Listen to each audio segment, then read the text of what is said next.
Hello everyone welcome back. आजको यो ट्युटोरियलमा म तपाईहरुलाई प्याराग्राफमा रहेको अलाइनमेन्ट र नम्बर एन्ड बुलेटिङको बारेमा भन्न गइरहेको छु। सो अब यसमा चाहिँ के हुन्छ भन्दाखेरि हामीले प्रेजेन्टेसन बनाउँदै गर्दाखेरि कुनै एउटा स्लाइड बनाइयो हैन। अब यो स्लाइड बनाइसकेपछि तपाईहरुले विचार गर्नुपर्ने कुरा चाहिँ के हुन्छ भन्दाखेरि अब आफुलाई स्पेस कसरी म्यानेज गर्ने भन्ने कुरा, यो टेक्स्ट बक्सहरुलाई सानो बनाउने, ठुलो बनाउने, यसलाई आफ्नो हिसाबले मुभ गर्ने हैन।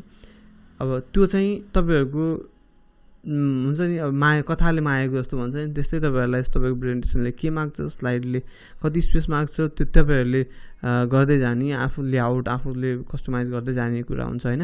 अब यसमा चाहिँ के हुन्छ भन्दा बुलेट्स भनेर हुन्छ एक थरी भने, अर्को थरी हुन्छ बुलेट्स एन्ड नम्बरिङ भनेर हुन्छ है। अब सोर्स अफ इन्कम छ, मलाई मेरो 5 वटा मल्टिपल इन्कमहरु देखाउनु पर्यो, मलाई नम्बर चाहिएन भने म के गर्छु, बुलेट मध्ये यहाँको कुनै बुलेट्स लिन्छु जुन चाहिँ पोइन्टको अगाडि अटोमेटिकली आउँछ, जस्तो कि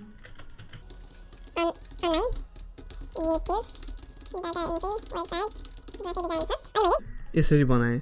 अब यसलाई चाहिँ फेरि यस्तो छ है। अब तपाई होममा हुनुहुन्छ भने यो अलाइनमेन्टको कुरा छ है। अहिले सबै मिलाए जस्तो देखाएको छैन नि। अब अलाइनमेन्ट कसरी मिलाउने भन्ने कुरा चाहिँ तपाईले देख्न सक्नुहुन्छ हो। यहाँनेर हुन्छ यो left alignment, centre, right alignment र जस्टिफाई। अब तपाईहरुले चाहिँ यो जुन यो बुलेट्स एन्ड नम्बरिङको केसमा चाहिँ सकभर यो तपाईहरुको लेफ्ट अलाइनमेन्ट गरेको एकदम राम्रो हैन। त्यो भएको हुनाले यसलाई यसरी राख्यो भने यो यतिको, अब यहाँनेर कुनै एउटा फिगर ल्याएर राखिदिनु भयो भने यो ठ्याक्क यो स्लाइड एकदम राम्रो देखियो। अब यो सँगसँगै तपाईलाई बुलेट्स चाहिएन भने यसलाई फेरि सिलेक्ट गर्नुपर्छ र यहाँनेर गएर नन गरिदियो भने बुलेट्स फेरि जान्छ। अब फेरि सेम एज इट इज है।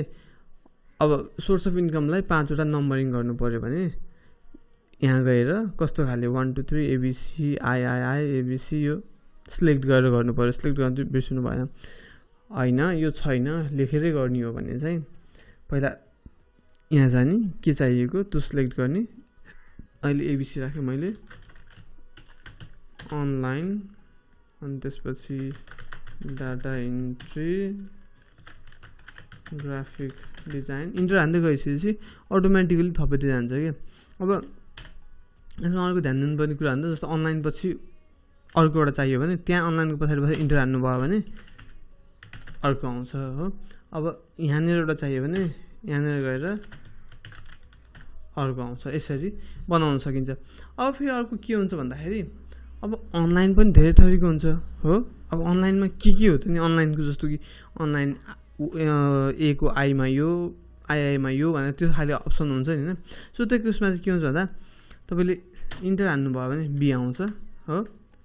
अनि यसलाई ट्याब गर्नुभयो भने त्यो अटोमेटिकली सब त्यसकै सब मेनुमा जान्छ कि। अब हेर्नु जस्तो कि अब अहिले आइआई छ हो, इन्टर गरेँ आई हो। अब मैले यसलाई किबोर्डमा भएको तपाईको क्याप्स लकको माथिको ट्याब अठाइदिनु भयो भने यतापट्टि आउँछ। यतापट्टि के भएर आउँछ, आईको आई भनेर आउँछ। अब आईको आईमा चाहिँ के छ भन्दाखेरि ब्लग हो, एफिलिएट मार्केटिङ, इमेल मार्केटिङ हो। यसरी आई गर्दै थप्दै लान सकिन्छ। अनि त्यसपछि